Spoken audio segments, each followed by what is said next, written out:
السلام علیکم ورحمۃ اللہ وبرکاتہ. فرحت ہاشمی بول رہی ہوں. کیا حال ہے سب کا؟ عام طور پر دیکھنے میں آیا ہے کہ ہر انسان یہ چاہتا ہے کہ وہ ایک بھرپور کامیاب زندگی گزارے، مگر کامیابی کس چیز کا نام ہے؟ بڑا گھر، دولت کے ڈھیر، قابل فخر اولاد، اعلیٰ ڈگری اور کسی ایگزیکٹو پوسٹ کا مل جانا؟ کیا ان سب چیزوں کے حصول کا نام کامیاب زندگی ہے، یا پھر کامیابی کچھ اور ہے؟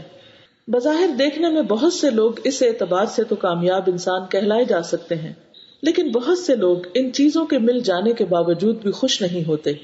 اس کی وجہ یہ ہے کہ ان کے تعلقات اپنے رب کے ساتھ اور بندوں کے ساتھ اچھے نہیں ہوتے، کیونکہ وہ اس راز کو نہیں سمجھتے کہ بندوں کے ساتھ گڈ ریلیشن شپ کا انحصار کس پر ہے. اس سوال کا جواب ہمیں ایک حدیث مبارکہ سے ملتا ہے.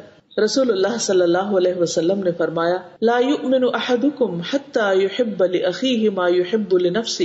تم میں سے کوئی بھی اس وقت تک مومن نہیں ہو سکتا جب تک وہ اپنے بھائی کے لیے وہی نہ چاہے جو وہ اپنے لیے چاہتا ہے.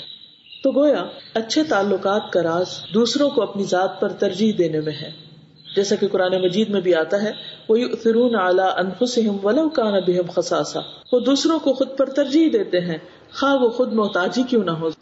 حقیقت یہ ہے کہ جو انسان خود اپنی ذات میں جیے، صرف اپنا فائدہ سوچے، وہ کبھی بھی کامیاب زندگی نہیں گزار سکتا. کیونکہ کامیاب انسان تو وہی ہے کہ جس سے دوسرے لوگ اچھا سلوک نہ بھی کریں تو بھی وہ ان کے ساتھ اچھا سلوک کرتا رہے.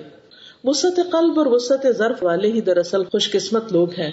تو آئیے اس ہفتے کے لیے ٹارگٹ بناتے ہیں کہ ہم ان لوگوں کے ساتھ بھی اچھا سلوک کریں گے جو ہمارے ساتھ اچھا سلوک نہ کریں. اللہ تعالیٰ ہمیں اس کی توفیق عطا فرمائے. آپ سب کے لیے ڈھیروں دعائیں.